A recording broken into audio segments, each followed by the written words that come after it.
Qishloqdagi qizlar bo'zak olib boqmoqchi desanglarda bo'lsa, ushbu niyatimni bahorda ayni shu molxona tarafni tozalab turib aytgan edim.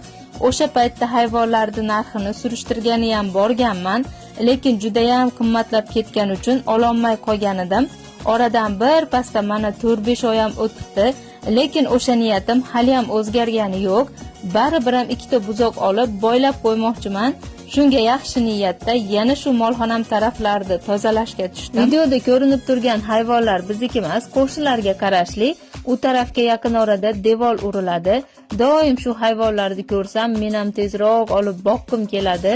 Uyingizda hayvon boylanib tursa yaxshi, pulingiz saqlanib, kamiga ko'payib ham turadi va yana bitta plus tarafi, zarur holatda pul kerak bo'lib qolsa, shartda sotib ishlatasiz. Uyingizda qanaqa, nechta hayvoningiz bor? Kommentariyaga yozib ketinglar. Bu men uchun juda ham qiziq. Anchadan beri ko'cha ishlari bilan bo'lib, uyda uborkalar qila olmagan edim. Bugungi qilgan eng katta ishim shu bo'ldi va pokiza bo'lib qolganidan biram xursand bo'ldim.